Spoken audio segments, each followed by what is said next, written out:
I don't even know what that means, really. I don't know why I think that. Oh my god. What the hell did I just do?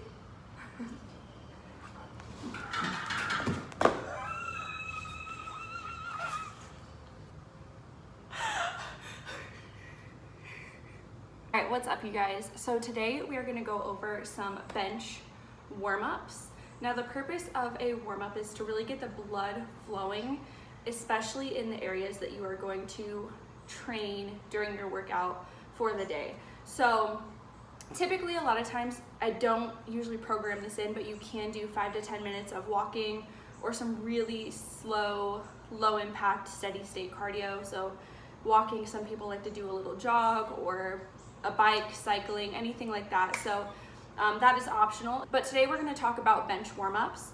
So typically what I like to do, this is before the bar. So that's going to be a whole other portion of the warm-up. Because we are still planning on warming up with the bar, I typically don't do too much warming up for the chest. But typically I use this portion of the workout to warm up the other areas that might not get warmed up as well. Now a lot of people just think of benching as a chest movement, but we are actually doing a full body workout here. This is a compound movement, which means multiple muscles are working, and when we are powerlifting, you are getting as much as your glutes involved with this. So if you're benching really hard and you do a strength day and let's say you're maxing out, your glutes may be sore, and that's because of leg drive. So this might not be the case for hypertrophy work or for bodybuilders because they don't use the glutes, they don't do the leg drive, they don't focus on those things. But when we are powerlifting, we want the whole body involved. We want tension throughout our entire body. So the biggest thing that I focus on in my warm-ups for bench is the back, some of the triceps and some of the shoulders, but most of it is posterior based, since with the bench press you are warming up the anterior, the front side of your body, posterior meaning the back side of the body. So we mostly focus in our warm-ups on the back side of the body, minus anything that we may need to work on improving. So for example, many people will do well with some anti-rotational movements. The power press is a really good warm-up that I start with. So I'm just gonna give you guys some examples, show you guys some examples of what a good warm-up will look like. So you guys can pick and choose which exercises you would like to use during the warm-ups. Again, I will give you suggestions in your program of what I would like to see. So you can feel free to exchange some warm-ups in and out from this list as well as what I've put in your program, unless I state otherwise in your notes that I want you to do this movement for a specific reason. So definitely you can play around with this, see what feels better as well, because it is good to experiment with your warm-ups. Everybody's different, so you're not gonna know until you try, and that's just trial and error. Everybody has to go through it, but these are the movements that you can incorporate into your bench warm-ups. So the first thing we are going to start with is warming up the back. That is a big factor in our bench. Typically we want that strong back to maintain the stability and protect the shoulders throughout the movement. So we are going to start with some banded rows. Remember that when we are warming up, we want to go light. We're not trying to get a pump from this. We're just trying to simply get the blood flowing. So if it feels like it's a workout, you want to lower the weight. If we're going by RPEs, it should feel like a 3, 4, maybe a 5, but I would say that's pushing it. So you want it to be within the 3 to 4 range. Very light. You don't want this to inhibit our workout. We don't want this to affect our workout in a negative light. We don't want to get tired out before we actually start the workout itself. We just want to get that blood flowing, and that's what we're going to do here. So we're going to start with those rows. We just get our band. They are these thick loop bands just like this, and then we are going to wrap it around really anything. You can wrap it around any pole, and then just goes like this. Put it through the loop, and then you want this to be at about shoulder height. All right, so we make sure it's tight, and then we just pull back. We want the tension to be on the band the entire time, so don't stand too close where you lose the tension, just like this. Stand far enough back that when your arm is fully extended, you still have tension on that band. So then all we're gonna do, row in, and I typically recommend doing 10 to 15. Usually in the warm-ups, I also give a rep range. It's not necessarily about the reps. This is all about just getting that blood flowing. So if 15 feels like too much, then do 10. Or you can always move to a lighter weight or lower resistance.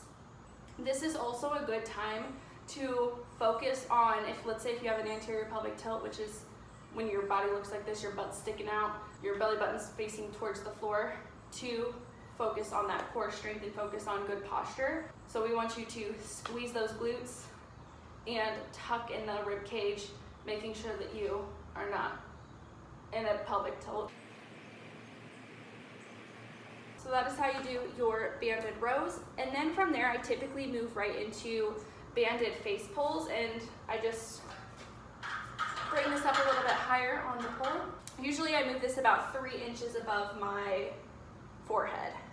So you want it a little bit higher up on that pole or up on the bar, whatever you're using.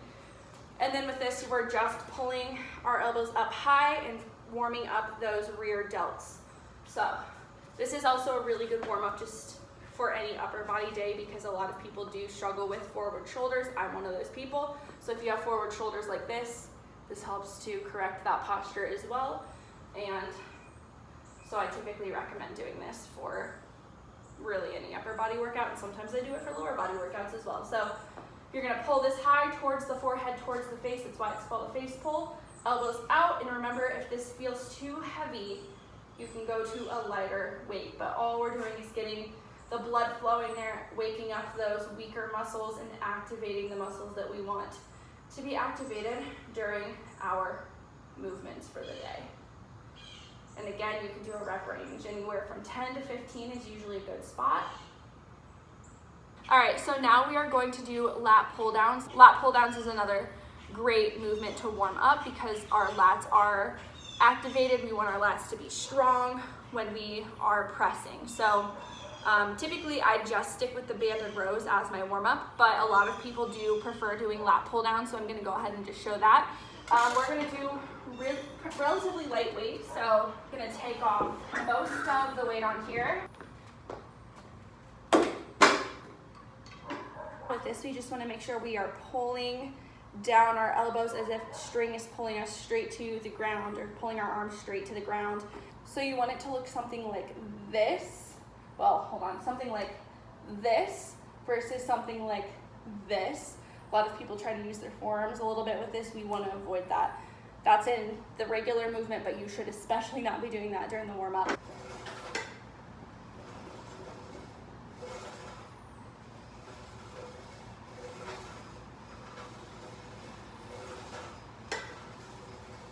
All right, so the next movement we are gonna focus on is a pal-off press. Now this one is very important in my warm-up because I need some more anti-rotational movements to really focus on improving my imbalances and my weaknesses in the bench. So this one I typically recommend for almost everyone because everyone can typically benefit from an anti-rotational movement. So it is a functional movement, if you want to call it that. All right, so this one you want it to be just about the elbow height. Step out, in tension on the bands, and then we are just going to press and fight against letting your hands come out this way. Your goal is to maintain the balance in this movement and not let the band pull you over. So nice and slow here with control.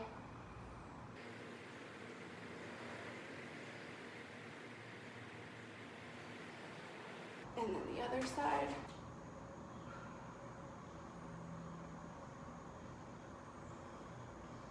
This warm-up isn't really an upper body warm-up per se, but it is something that a lot of people experience, including me, in bench, which is really tight hips. So what I like to do before I bench press, especially on a heavy day, if I'm really gonna have that leg drive, is a hip opener warm-up.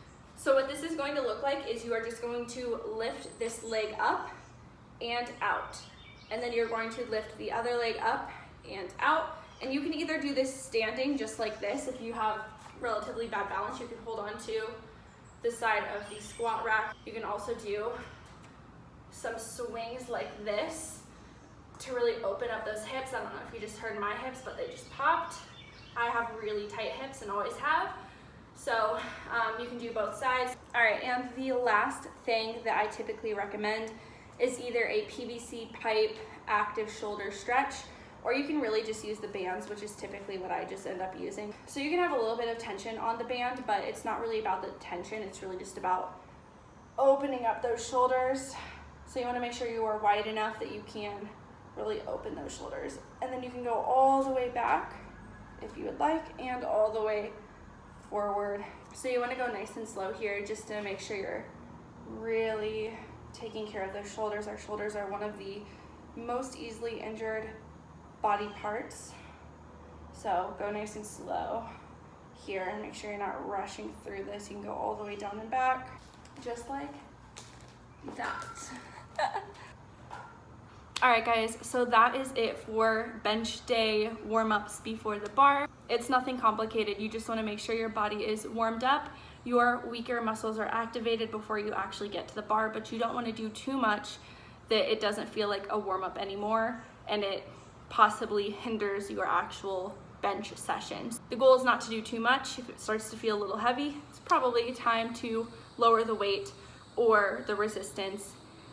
Or maybe you're just doing too many warm-up exercises. So usually your warm-up should take anywhere from 10 to 15 minutes. It doesn't take too long. It's usually pretty quick just because it's very light and you don't really need much rest time. All right, so I just finished filming my warm-up video, which took about 30-40 minutes to film.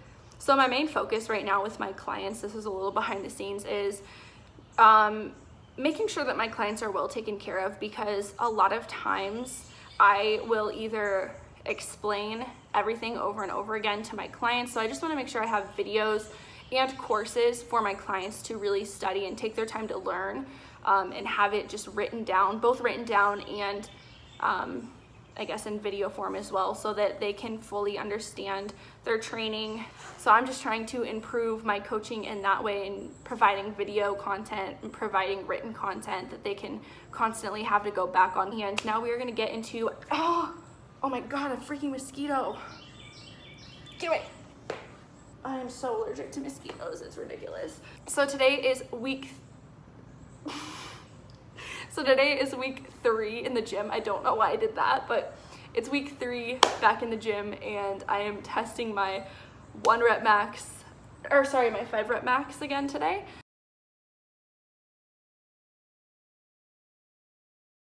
Last week I did 125.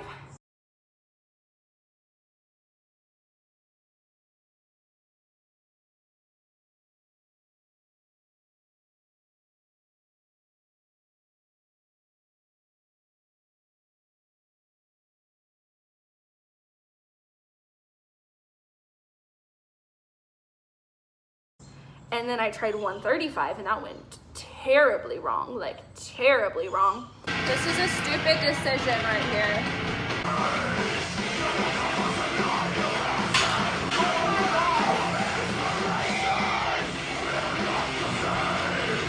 I dropped that on myself, so if I wouldn't have had the safety bars up, your girl would have been crushed. All right, so we are gonna test our 5 rep max now. Hopefully I can hit 135, but I really don't know. But I really hope so. We will see. Stay tuned. All right, so I'm not sure how well this one is going to go.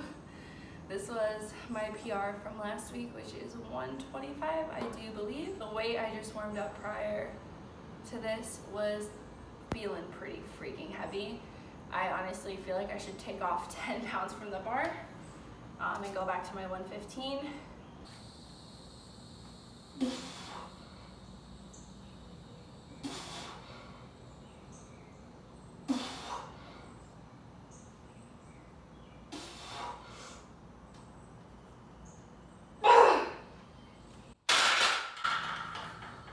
Alright, well, we got that.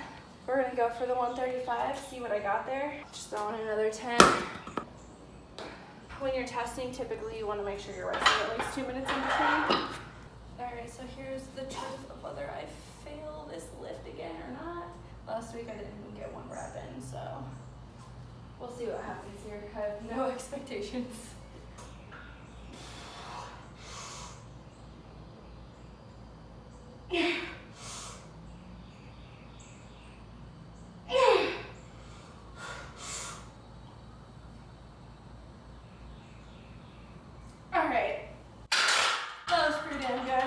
Get that 4th one in, so I'm not even gonna risk it. But all right, well, my 5 rep max did not increase, but my strength overall has gotten a little bit better. I've adapted a little better than the past 2 weeks, because I just hit 135 for 3, which it's not the best, but I mean, it's only 2 reps away from my last 5 rep max. Things are looking up. I am not mad about this.